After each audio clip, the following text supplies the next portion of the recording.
សូមស្វាគមន៍និងសូមជម្រាបសួរមកកាន់ Channel BK Media ថ្ងៃនេះខ្ញុំនឹងបង្ហាញអំពី App Car Controller របស់រថយន្តប្រភេទពួក Dipal 05ដែលយើងអាចបញ្ជាបានតាមរយៈជាសំឡេងនៅលើ Siri App បាទអញ្ចឹងយើងអាចបញ្ជាជាសំឡេងឲ្យឡាននេះបាទថតថាចង់ lock ឡាន unlock ឡានឬក៏តទៅជាមួយនឹងបិទបើកកញ្ចក់ឬក៏ជាមួយនឹង Siren បាទអញ្ចឹងយើងអាចបញ្ជាបានតាមរយៈជាសំឡេងអញ្ចឹងនៅពេលដែលបងប្អូនទិញរថយន្ត Dipal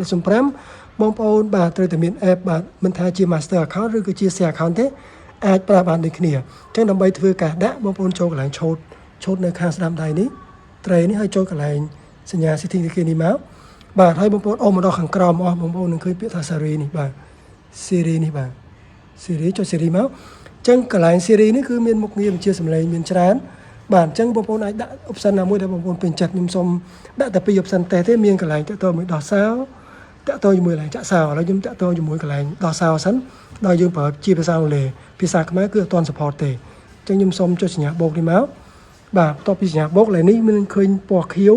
ឲ្យយើងដូរភាសាយើងអាចប្រើភាសាចិនក៏បានឬភាសាអង់គ្លេសខ្ញុំសូមដូរទៅភាសាអង់គ្លេស unlock បាទឥឡូវខ្ញុំចុចដានមក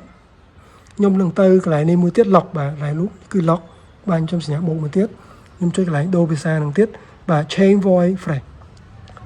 lock អូខេអញ្ចឹងដានអញ្ចឹងយើងបានពីរបតុងនេះហើយយើងអាចធ្វើការតេស្តបានអញ្ចឹងខ្ញុំធ្វើការតេស្តតាមរយៈ Siri ខ្ញុំបិទទូរស័ព្ទហើយខ្ញុំនឹងបញ្ជា unlock បាទរថយន្តនឹងបើកបាទឥឡូវខ្ញុំបញ្ជាចាក់សោវិញខ្ញុំសូមចាញ់តែម្ដង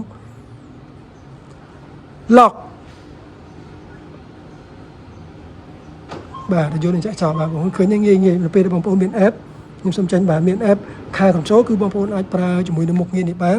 តាមរយៈសំឡេងបងប្អូនបងប្អូនប្រើពាក្យផ្សេងក៏បានអត់ទៅជាភាសាអង់គ្លេសទៅស្អីចូលទៅគឺអាចបញ្ជាបានទេបាទអញ្ចឹងនេះគឺជាការបង្ហាញខ្លីៗរបស់ Channel BK Media បើមានចំណុចណាលូតខ្វះខាតសូមខន្តីអភ័យទោស Channel BK Media ផងហើយសូមជួយ Subscribe Channel BK Media ផងដើម្បីទទួលបានវីដេអូក្រោយៗបន្តទៀតសម្រាប់បងប្អូនណាដែលមិនទាន់បានជួយ Subscribe នោះបាទសូមជួយ Share វីដេអូនេះបន្តផងដើម្បីចែកចាយចំណេះដឹងនេះទៅកាន់អ្នកដែលគាត់មិនទាន់ចេះបាទឲ្យគាត់ចេះទាំងអស់គ្នាផងជាចុងក្រោយសូមជម្រាបលាបងប្អូន